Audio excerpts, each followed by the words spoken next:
নমস্কার বন্ধুরা, কথক কৌশিকের গল্পের আসরে আপনাদের স্বাগত। আশা করি আপনারা সবাই সুস্থ আছেন। বন্ধুরা, আজ আপনারা শুনবেন দীনেন্দ্র কুমার রায় রচিত একটি পল্লীচিত্র, স্নানযাত্রার মেলা।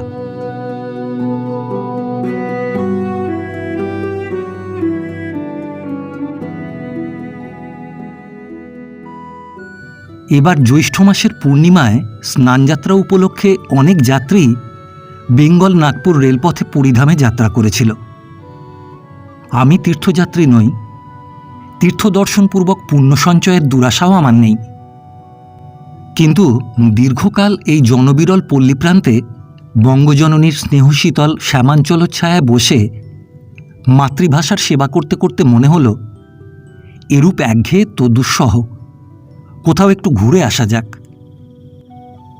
পূর্ণিমার পূর্বদিন চতুর্দশীর রাত্রে প্রতিবেশী বন্ধুর গৃহে বসেছিলাম। শুভ্র জ্যোৎস্নালোকে দ্বিতলের বারান্দায় বসে কয়েক বন্ধুতে গ্রামাফোনের গান শুনছিলাম। কিন্তু সেই একঘেয়ে ক্ষণক্ষণে আওয়াজ কিছুকালের মধ্যেই অসহ্য হয়ে উঠল। কলের গান বন্ধ করে সজীব কণ্ঠে বন্ধুবর অমলবাবু যখন ধরলেন, যশোদা নাচাতো তোমায় বলে নীলমণি, এখন সেরূপ লুকালে কোথা ওমা করাল বদনী, তখন রাত্রিটা বেশ উপভোগ্য ও বন্ধু সমাগম প্রীতিকর বলে মনে হতে লাগল। চতুর্দশীর চাঁদ আকাশে হাসছিল। চাঁদের চাঁদমুখ পুষ্করিণীর জলে প্রতিফলিত হচ্ছিল। সম্মুখস্থ বাগানে অযত্ন রোপিত রজনীগন্ধার ঝাড় তার দীর্ঘ কাণ্ডে থোকা থোকা ফুল ফুটিয়ে কৌমুদিরাশি পরিপ্লাবিত নিশীথিনীকে মৃদু সৌরভে আমোদিত করে তুলেছিল।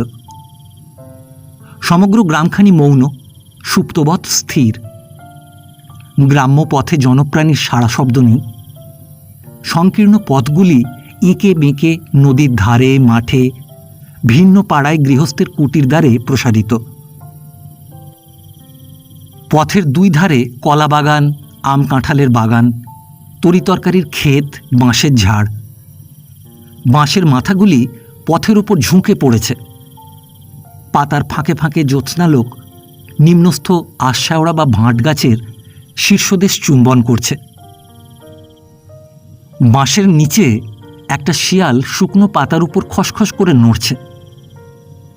এমন সময় চম্পক বৃক্ষের ঘন পত্রান্তরাল থেকে একটা পাখি ডেকে উঠল, বউ কথা কও। রাত্রি বেশি হয়েছে বুঝে আমাদের মজলিস ভঙ্গ করা গেল। সেই সময় স্থির হয়ে গেল, পরদিন অতি প্রত্যুষে মুরুটিয়ায় স্নানযাত্রার মেলা দেখতে যেতে হবে। তৎক্ষণাৎ চাকরকে দুখানি গরুর গাড়ি ভাড়া করতে আদেশ দেওয়া হলো। উষাগমের পূর্বেই তারা আমাদের গৃহদ্বারে উপস্থিত থাকবে। সরকারি খাজনাখানার ঘড়িতে ঢং ঢং করে 4টে বেজে গেল। 2-5 মিনিটের মধ্যেই দরজায় গাড়োয়ানের আবির্ভাব হলো। গলায় ঘুঙুর বাঁধা 2 দামড়া বলদ ও একখানি ছই বিশিষ্ট গরুর গাড়ি। প্রতিবেশী বন্ধুগৃহেও এরূপ একখানি গোশকট উপস্থিত হয়েছিল। গাড়ির ভেতর বিচালির গদি। এই গদির ওপর যথারীতি শয্যা বিস্তার করে আমরা 2 বন্ধু তার ভেতর প্রবেশ করলাম। নির্জন পল্লীপথে গাড়ি হট হট করে চলতে লাগল। প্রায় আধ ঘন্টার মধ্যে আমরা গ্রাম ছাড়িয়ে মাঠে পড়লাম। প্রথমটা কিছুকাল গাড়ির মধ্যেই বসেছিলাম, কিন্তু দেখা গেল তাতে হঠাৎ জখম হবার সম্ভাবনা অত্যন্ত প্রবল। সকলেই জানেন, গরুর গাড়িতে স্প্রিং থাকে না এবং পল্লীগ্রামের পথ সমতল নয়। গাড়ি চলতে চলতে হট করে নেশায় পড়লেই আমাদের 2 বন্ধুর মাথায় সজোরে ঠোকাঠুকি লাগলো। আর 2-4 বার ঠোক্কর লাগলে মাথা ফেটে রক্ত নির্গত হতো। কিন্তু তার আর অবসর দিলাম না। রণে ভঙ্গ দিয়ে গাড়ির ছপ্পরের মধ্যে পাশাপাশি শয়ন করলাম। হটর হটর করে মেঠো পথে গাড়ি ছুটে চলল। সঙ্গে সঙ্গে আমাদের পা থেকে মাথা পর্যন্ত সর্বাঙ্গ আন্দোলিত হতে লাগল। মাঠে পড়ে হাঁপ ছেড়ে বাঁচলাম। তখন 5টা বাজে। আকাশে আর নক্ষত্র নেই, কেবল শুকতারা উষার ললাটে জ্বলজ্বল করছে। পূর্বাকাশ লাল হয়ে উঠেছে। পশ্চিম গগন কুহেলিকায় সমাচ্ছন্ন। মাঠের ওপর দিয়ে সুশীতল বায়ু বয়ে যাচ্ছে। সেই বায়ু হিল্লোলে বৃক্ষপত্রের সরসর কম্পন, তরুশাখায় নবজাগ্রত বিহঙ্গম কুলের সহস্র কাকলির ধ্বনি, পথিপ্রান্তস্থ বহুদূর বিস্তৃত ধান্যক্ষেত্রে আউশ ধান গাছের শ্যামল শোভা এবং চতুর্দিকের প্রগাঢ় শান্তি। গাড়ির কষ্ট ভুলে প্রাণ ভরে পল্লীর দৃশ্যবৈচিত্র্য দেখতে লাগলাম। যত দূর দৃষ্টি যায় দেখলাম শ্যামা মা যেন সবুজ মখমলের শাড়ি পরে ললাটে উষার সিন্দুর রাগ ধারণ করে মুখ টিপে হাসছেন। তাঁর আনন্দাশ্রু বৃক্ষপত্রে তৃণক্ষেত্রে শিশিরবিন্দুরূপে শোভা পাচ্ছে। মনে মনে সুজলা সুফলা মলয়জ শীতলা শস্য শ্যামলা বঙ্গজননীকে প্রণাম করলাম। জেলা বোর্ডের সুদীর্ঘ মেঠো পথ পদ্মা তীর পর্যন্ত বিস্তৃত। আমাদের গ্রাম থেকে মরুটিয়ার দূরত্ব 6 ক্রোশ। গোজানে 6 ক্রোশ পথ অতিক্রম করা মন্দ সাহস বা ধৈর্যের কাজ নয়। তবে আমরা পল্লীবাসী, গো শকটারোহণে আজন্ম অভ্যস্ত, সুতরাং গাড়ির মধ্যে পড়ে থাকতে তেমন কষ্ট হলো না। গাড়োয়ান গরুর ল্যাজ ধরে চুমকুড়ি ছেড়ে সম্মুখে ঝুঁকে পড়ে উভয় হস্তে বলদ্বয়ের পিঠের দাঁড়া টিপে তাড়াতাড়ি গাড়ি চালাতে লাগল। যতই আমরা অগ্রসর হলাম পথে ততই যাত্রীর ভিড় বাড়তে লাগল। পথের দুধারে ধানের ক্ষেত, ধান্যক্ষেত্রের সীমান্তে বহু দূরে আম কাঁঠালের বাগান, বাগানের অন্তরালে ক্ষুদ্র ক্ষুদ্র গ্রাম। সেই সকল গ্রাম থেকে বালক, যুবক, বৃদ্ধ শত শত লোক আল ভেঙে পথের দিকে ছুটে আসছে।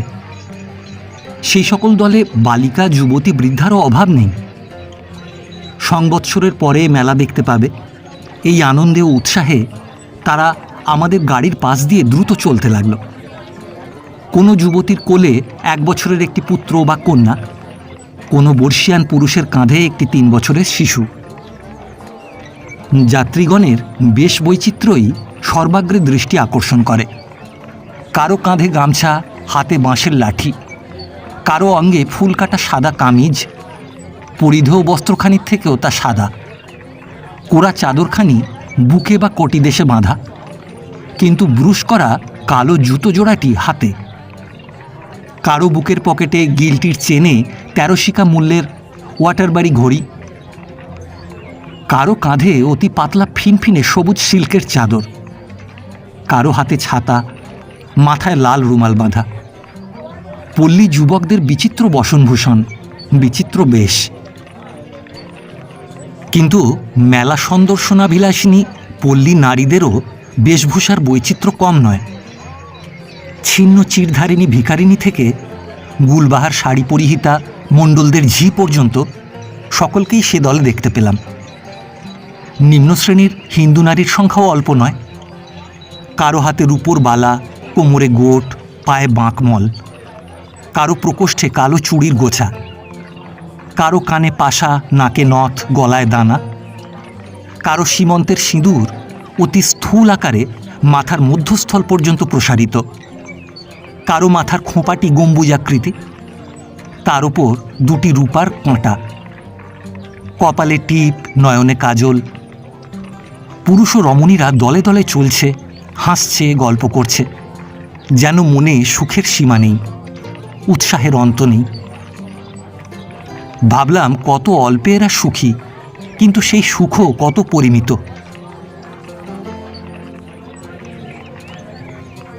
আরও কিছু দূর অগ্রসর হয়ে দেখলাম কতকগুলি বৈষ্ণব ও ফকির মেলা দেখতে যাচ্ছে। বোধহয় ভিক্ষা সঞ্চয়ের উদ্দেশ্যও আছে। বৈরাগী বাবাজিদের ল্যাজে বাঁধা এক একটি প্রকৃতি। এরা সংসার ত্যাগী, কিন্তু সেবাদাসী ভিন্ন এক পাও চলতে পারে না। এ অঞ্চলের মেলাস্থলে অসংখ্য নেড়ানেড়ির সমাগম হয়। ভেক না হলে ভিক মেলে না, এই প্রচলিত প্রবাদানুসারেই বোধহয় বাবাজিরা ঘটা করে সাজসজ্জা করেছেন। কাঁচা পাকা দাড়ি, আবক্ষলম্বিত, কারো কারো দাড়ির অগ্রভাগে গেরো দেওয়া, দীর্ঘ কেশগুলি মাথার সামনে চূড়াকারে বাঁধা। কেউ কেউ সেই চূড়ায় এক একটি কৃষ্ণচূড়া ফুল গুঁজেছে। অঙ্গে দীর্ঘ আলখাল্লা, পৃথিবীর সকল রঙের বস্ত্রের টুকরোই সেই আলখাল্লায় বর্তমান। হাতে গাবগুবাগুব যন্ত্র, পায়ে নূপুর। বাবাজিদের সেবাদাসীরাও বেশ সাজ করেছে। কারো হাতে রূপোর চুড়ি, কারো হাতে রূপোর বালা বা কাঁচের চুড়ি, কাঁধে ভিক্ষার ঝুলি, নাকে রসকলি, মুখে হাসি। হাতের খঞ্জনিতে কচিত ঘা পড়ছে, আর সঙ্গে সঙ্গে বাবাজিদের পায়ের নূপুর রুনুঝুনু করে বাজছে। বৈষ্ণবীরা পানের সঙ্গে খসান চেবাতে চেবাতে ও গল্প করতে করতে চলেছে। এ অঞ্চলে মুসলমান ফকির একান্ত বিরল। আমি যে সকল ফকিরের কথা বললাম তারা দরবেশ বা বাউল। তাদের ললাটে তিলক, কণ্ঠে স্থূল মালা, সেই মালায় স্ফটিক, পদ্মবীজ, প্রবাল, রুদ্রাক্ষ প্রভৃতি নানা সামগ্রী সন্নিবিষ্ট। ডোর কৌপিন ও বহির্বাসের ওপর গেরুয়া রঙের আলখেল্লা, কাঁধে ঝুলি, হাতে লাঠি বা কিস্তি। দু চারটি খাঁটি গোসাই গোবিন্দকেও চলতে দেখলাম। বর্তুল উদরটি তাদের আগে আগে চলেছে। কৌপিনের উপর শুভ্র বহির্বাস কোটিতটে আঁটা, মণ্ডিত মস্তকে স্থূল আর্কফলা, ললাটের ঊর্ধ্বদেশে দুদিকে রাধাকৃষ্ণ নামাঙ্কিত ছাপা। উভয় বাহুতে, বক্ষস্থলে, উভয় পঞ্জরে সীতারাম, মদনমোহন, গোপীনাথ প্রভৃতি নানা নামের ছাপা। কণ্ঠে স্থূল তিনকণ্ঠী তুলসীর মালা। রূপার আংটায় বৃহৎ হরিনামের ঝোলাটি সেই মাল্যদামে ঝুলছে। বাবাজিদের দাড়ি গোঁফ বিবর্জিত মুখে শান্তি ও সন্তোষ সুপ্রকাশিত। জ্যৈষ্ঠের প্রখর রৌদ্রে বাবাজিদের সর্বাঙ্গ ঘরমাক্ত। ঘর্মে ললাটের তিলক ও অঙ্গের ছাপা গলে পড়ছে। খর রবিতাপে বাবাজিরা কিছু কাতর। পথটির অনেক স্থানই ছায়াচ্ছন্ন। পথের দুধারে মধ্যে মধ্যে আম কাঁঠালের গাছ, তেঁতুল গাছ, জাম গাছ, বট পাকুড়ের গাছ। জেলা বোর্ড এই সকল বৃক্ষের অধিকারী। শ্রান্ত পথিক কেবল ছায়ার অধিকারী। আজ দেখলাম শত শত পথিক এই সকল বৃক্ষতলে আশ্রয় গ্রহণপূর্বক শ্রান্তি দূর করছে। শ্বেত জলে তাদের সর্বাঙ্গ সিক্ত। পথিপ্রান্তে জাম গাছে অসংখ্য কালো জাম পেকে রয়েছে। পিপাসার্ত বালক ও পল্লী যুবকের দল পিপাসা শান্তির জন্য জাম গাছে উঠে জাম খাচ্ছে। কোনো সঙ্গী বালক গাছে উঠতে না পেরে নিচে থেকে দুটি পাকা জাম চাইলে কেউ এক থোকা অর্ধপক্ক মাঝরাঙা রঙের জাম নিচে ফেলে দিচ্ছে। কেউ ততদূর বদান্যতার পরিচয় দেওয়া অনাবশ্যক মনে করে জাম খেয়ে তার আঁটিগুলি প্রার্থীর মস্তকে নিক্ষেপ করছে। বেলা 10টা বেজে গেছে। রৌদ্রের উত্তাপ এরই মধ্যে অত্যন্ত প্রখর হয়ে উঠেছে। আমাদের গাড়ির মধ্যে বসে থাকতে কষ্টবোধ হলো। গাড়ি থেকে একবার নামলাম, কিন্তু সেই রৌদ্রতপ্ত পথ দিয়ে পদব্রজে যাত্রা করা আরও কঠিন বোধ হলো। অগত্যা পুনর্বার গাড়িতে উঠলাম। গাড়োয়ান আশ্বাস দিল, আর বাবু আসে পড়েছে, দণ্ড দিয়ে সবুর করেন। ওষখানেক ভুঁই পাড়ি দিতে পারলে এই কাম হাসিল। কিন্তু পথের তো আর শেষ হয় না। 5-6 ক্রোশ এসেছি, এখনো 1 ক্রোশ। এদিকে গাড়ির বলদের গতি ক্রমেই মন্থর থেকে মন্থরতর হচ্ছে। তাড়াতাড়িতে গাড়ির চাকায় তেল দেওয়া হয়নি। ক্যাঁ কোঁ শব্দে গাড়ি অতি ধীরে চলতে লাগলো। আমাদের সামনে 8-10 খানি গাড়ি, পেছনেও 10-15টি হবে। এই সকল গাড়িতে নানা পল্লীগ্রাম থেকে গ্রামবাসীরা মেলা দেখতে যাচ্ছে। আমাদের আগে যে সকল গাড়ি যাচ্ছে তাদের চক্রোৎক্ষিপ্ত ধূলিরাশি বায়ুপ্রবাহে আমাদের চোখে মুখে উড়ে পড়তে লাগলো। মাথার অবস্থা এমন হলো যে চুলের মধ্যে এক স্তর মাটি জমে গেল। আমার সঙ্গী উকিল বন্ধুটি কিন্তু অতিরিক্ত পরিষ্কার পরিচ্ছন্ন। তিনি তোয়ালে দিয়ে পুনঃ পুনঃ মাথা ঘষতে ও মুখ মুছতে লাগলেন এবং কি কুকর্মই করা গিয়েছে, এমন স্থানে কি ভদ্রলোক আসে ইত্যাদি বাক্যে মানসিক আক্ষেপ প্রকাশ করতে লাগলেন। কিন্তু তার এই আক্ষেপোক্তিতে গাড়োয়ানদের ভ্রুক্ষেপ নেই। তারা মেলাস্থলের যতই সন্নিকটবর্তী হতে লাগলো তাদের আনন্দ ও উৎসাহ ততই বর্ধিত হলো। তারা পাল্লাপাল্লি করে গাড়ি চালাতে লাগলো। পেছনের অনেক গাড়ি আগে গেল, সামনের কোনো কোনো গাড়ি পেছনে পড়ল। এইরূপ গাড়ি দৌড়ে যে সকল গাড়োয়ান হটে গেল, বিজয়ী গাড়োয়ানেরা স্থূল রসিকতায় তাদের ক্ষমতাকে ধিক্কার দিতে লাগল। পরাজিত গাড়োয়ানেরা সামনে ঝুঁকে পড়ে দু হাতে বলদযুগলের ল্যাজ ডোলে ও তাদের তলপেটে পদতাড়না করে চুমকুড়ি ছেড়ে বলতে লাগলো, হাট হাট, এই, আগে চল বাবা ধন্ডা। একজন গাড়োয়ান তার সঙ্গীকে পেছনে ফেলবার অভিপ্রায় সম্মুখস্থ গাড়ির পাশ কাটিয়ে যাবার চেষ্টা করল। পথ তেমন প্রশস্ত নয়, পথের পাশেই বর্ষার জল নিকাশের নয়নজুলি। দরবর দরবর করে দৌড়তে দৌড়তে গাড়ির বলদ দুটি ঝোঁক সামলাতে পারল না, হুড়মুড় শব্দে গাড়ি নয়নজুলির মধ্যে গিয়ে পড়ল।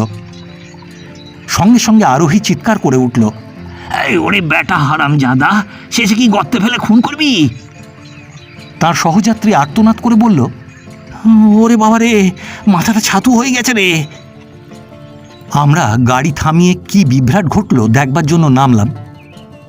আহত আরোহীদ্বয়কে তৎক্ষণাৎ গাড়ির ভেতর থেকে টেনে বের করা হলো। এই গাড়ির আরোহীদ্বয় শ্যামনগরের কুঠির নায়েব প্রাণকৃষ্ণ বিশ্বাস ও তার শ্যালক ওই কুঠির আমিন কুড়োরাম মণ্ডল। মেলা দেখতে যাচ্ছে। গাড়ির ছইয়ের বাতার গুঁতো লেগে কুড়োরামের কপালে খানিকটা কেটে গিয়েছিল। কুড়োরামের মুখভঙ্গি দেখে তার দুঃখে সহানুভূতি প্রকাশ করবে কি, দর্শকেরা হেসেই অস্থির। কুড়োরাম গাড়োয়ানকে শ্যালক সম্বোধন করে বলল, এই কপাল কাটলো তাতে ক্ষতি নেই, রক্তে যে আমার 12 টাকা দামের রেশমি চাদরখানা নষ্ট হয়ে গেল তার কি? এমনি করে গাড়ি হাঁকায়? একবার কুটিতে ফিরে চ, শ্যামচাঁদের ঘায়ে তোকে সোজা করব। গাড়োয়ানেরা ধরাধরি করে গাড়িখানি নয়নজুলি থেকে টেনে তুলল। কুড়োরাম আমিন আর গাড়িতে উঠল না, অবশিষ্ট পথটুকু হেঁটে চলল। বেলা প্রায় 11টার সময় আমরা মুরুটিয়া গ্রামে প্রবেশ করলাম। গ্রামখানি ক্ষুদ্র। জমিদারের কাছারি বাড়ি থেকে গ্রাম্য গৃহস্থদের আবাসগৃহ সকলই খড়ঘর। গৃহগুলির প্রাচীর মৃত্তিকা নির্মিত। ক্ষুদ্র বৃহৎ দোচালা থেকে 8 চালা পর্যন্ত সকল গৃহই বেশ পরিষ্কার পরিচ্ছন্ন।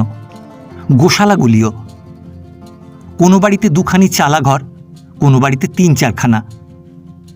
ঘরগুলি বিচ্ছিন্ন, দূরে দূরে বিক্ষিপ্ত। প্রত্যেক গৃহস্থের বাড়ির আঙিনাটুকু বৃক্ষলতায় সমাচ্ছন্ন। কারো ঘরের কানাচেতে একটা আম গাছ, কোনো ঘরের কোণে একটি অনতিবৃহৎ কাঁঠাল গাছ। গাছের গোড়ায় লতা পাতা দিয়ে ওম বাঁধা। সরু বোঁটায় কলসি বা ধামার মতো মোটা মোটা কাঁঠাল ঝুলছে। কারো চালে লাউ কুমড়োর গাছ উঠেছে। কারো ঘরের সামনে খানিকটা জায়গা জাফরির বেড়া দিয়ে ঘেরা, বেড়ার মধ্যে তামাক, বেগুন ও ডাঁটার চারা। কারো উঠোনে অনুচ্চ ডাব গাছের ছায়ায় একটি পয়স্বিনী গাভী খুঁটোয় বাঁধা রয়েছে, নাক মুখ ডুবিয়ে নাদায় জাব খাচ্ছে। দুগ্ধপানে পরিতৃপ্ত 3 মাসের বাছুরটি একটি নিবিড়পত্র গাব গাছের ছায়ায় শুয়ে ঘুমোচ্ছে।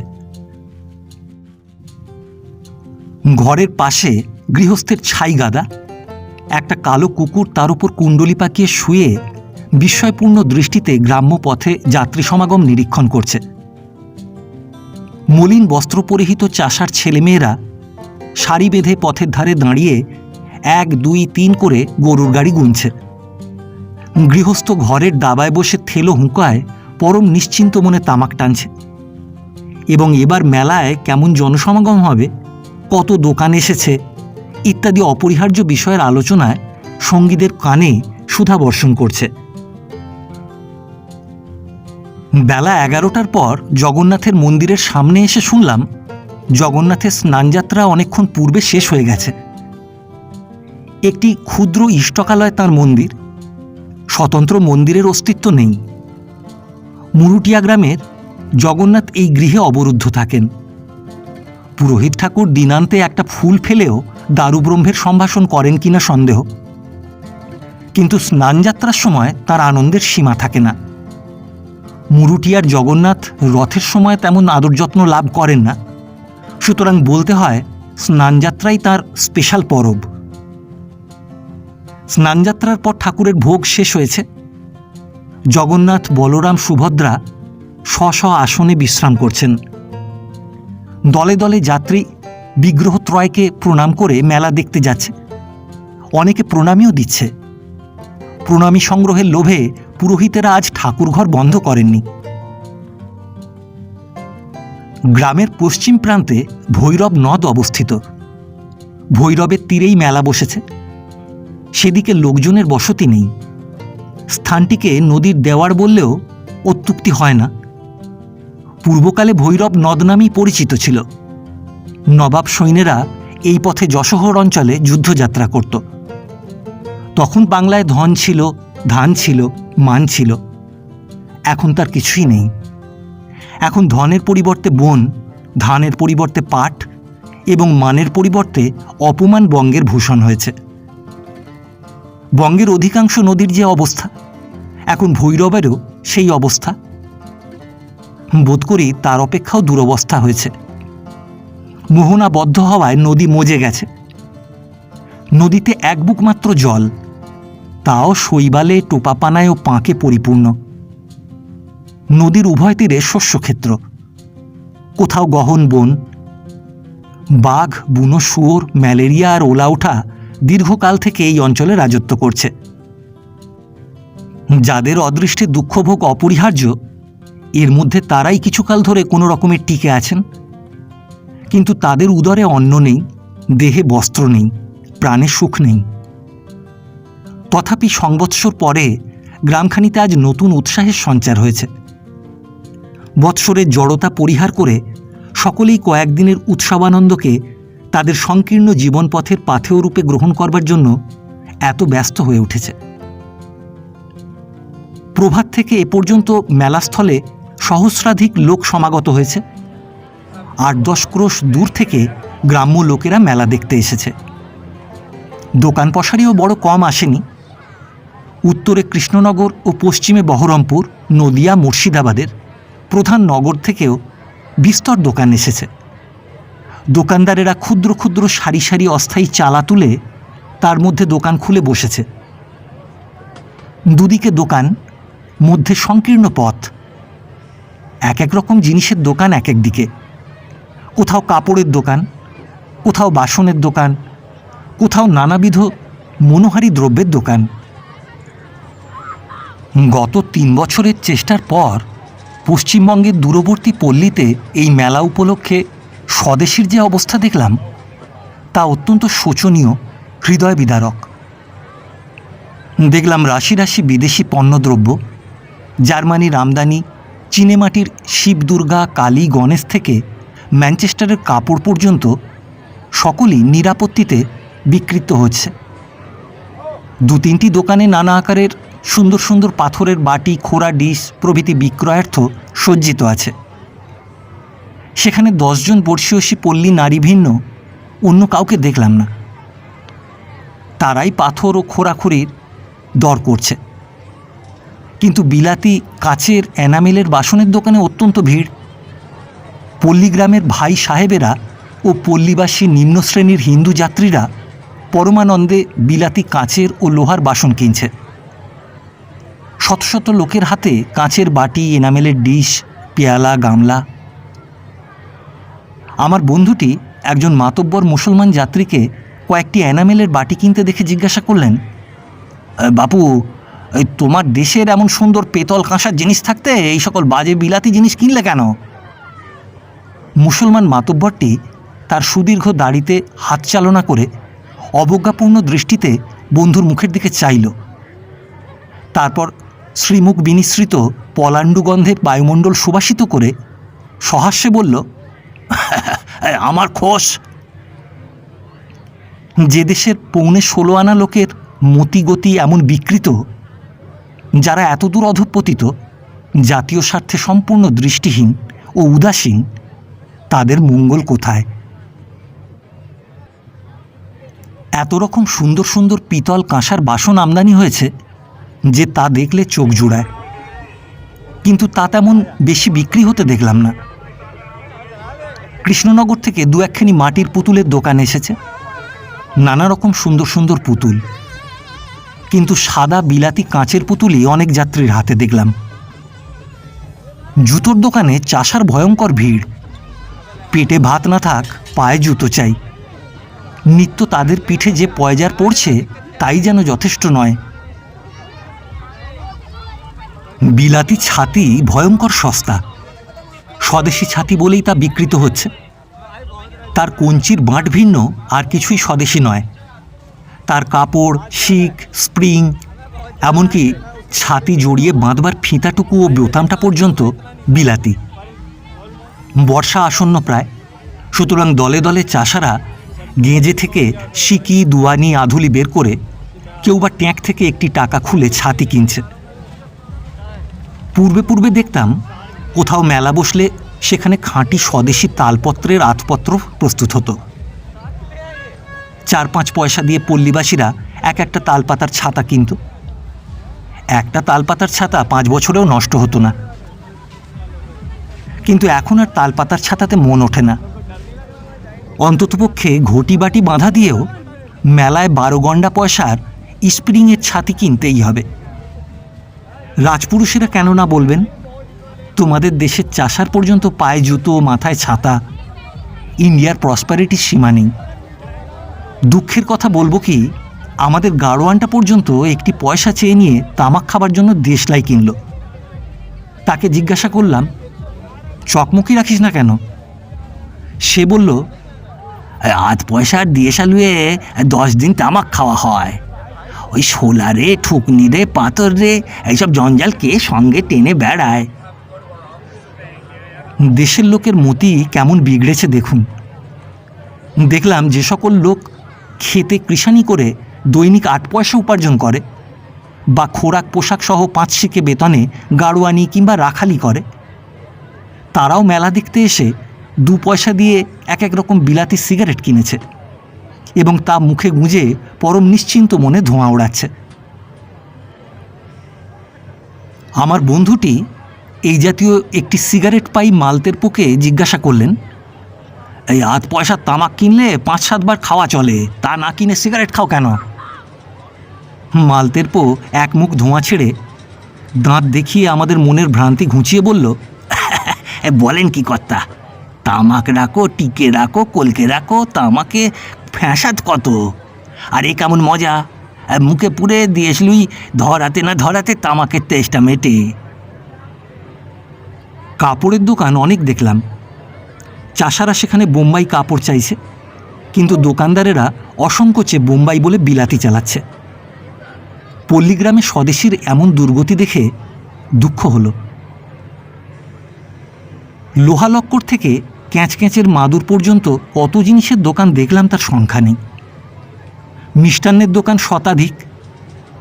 মধ্যাহ্নে ক্ষুধার তাড়নায় যাত্রীরা এই সকল দোকানে আশ্রয় গ্রহণ করছে। লুচি কচুরিতে অনেকের ক্ষুধা দূর করা যাচ্ছে না। তারা নতুন মাটির কলসিতে নদী থেকে জল এনে কলা পাতায় চিঁড়ে দইয়ের ফলার আরম্ভ করে দিয়েছে। আম, কাঁঠাল, কলা, গুড় প্রভৃতি ফলারের উপকরণ। কুমোরের দোকানে মাটির হাঁড়ি, কলসি পর্বত প্রমাণ উচ্চ হয়ে উঠেছে।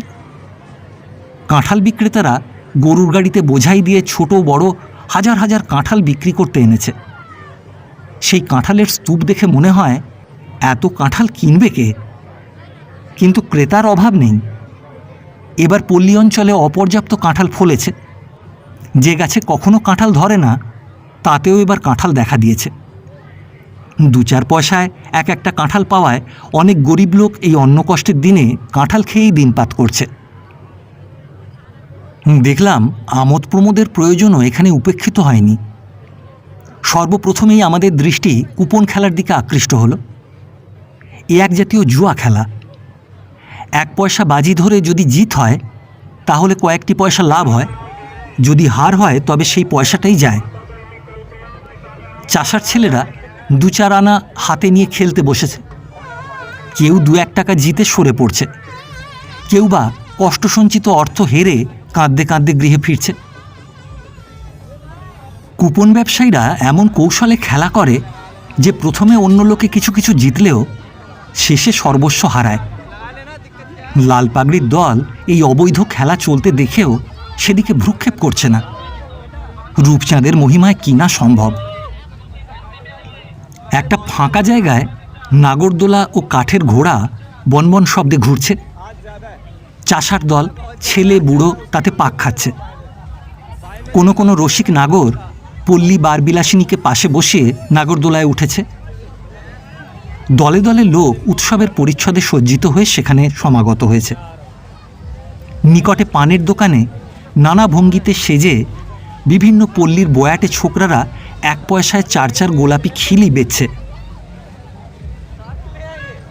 বারবিলাসিনীগণের দোকান এ অঞ্চলে মেলার প্রধান বিশেষত্ব। মেলায় এদের সমাগম যত অধিক হয়, জমিদারদের তত লাভ। এই জন্য তাঁরা মেলা ক্ষেত্রের একটি অংশ তাদের জন্য রিজার্ভ রাখেন। এরাই মেলার প্রধান কলঙ্ক। তাদের প্রবেশাধিকার না থাকলে শুনেছি মেলা জমে না। এক একটি রূপজীবিনী 3-4 হাত লম্বা টঙ্গে রূপের দোকান খুলে বসেছে।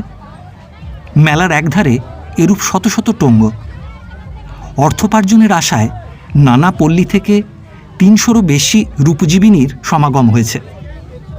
কারো পায়ে স্থূল কাঁসার মল, প্রকোষ্ঠে রূপোর খাড়ু বা বালা, নাকে নোলক বা নথ, কারো অঙ্গে 2-4খানি গিলটির গহনা, পরিধানে বোম্বাই শাড়ি, ঢাকাই শাড়ি, গুলবাহার শাড়ি, নীলাম্বরী, বালুচরি, ধূপছায়া চেলি। শিকারের সন্ধানে অনেকে চারগাছ মলের ঝনঝনিতে গ্রাম্য চাষিদের ও পাইক পেয়াদা নগদীদের চিত্তবিভ্রম উৎপন্ন করে মেলার মধ্যে ঘুরে বেড়াচ্ছে। মেলাস্থানে নেড়ানেড়ি, দরবেশ, নানা শ্রেণীর ভিখারি, বৈষ্ণব, বৈরাগী অনেক জুটেছে দেখলাম। তারা কোনো কোনো স্থানে আড্ডা ফেলে গান জুড়ে দিয়েছে।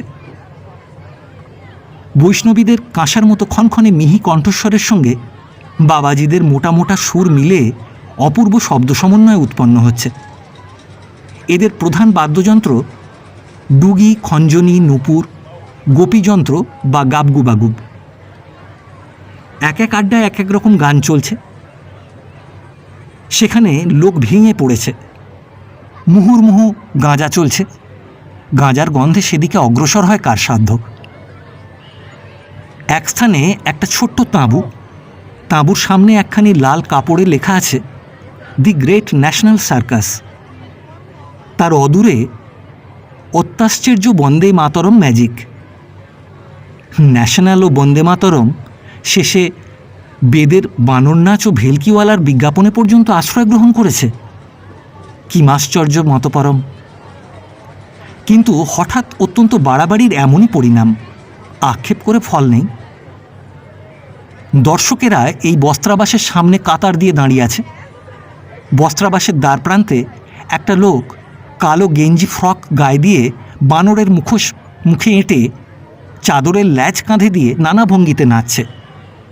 আর একজন একখানা টুলের উপর বসে একটি ক্ষুদ্র হারমোনিয়ামের সুর দিয়ে রাসবনির্মিত স্বরে গাইছে, মোনাগুন জ্বলছে দ্বিগুণ, করলে কি গুণ ওই বিদেশি।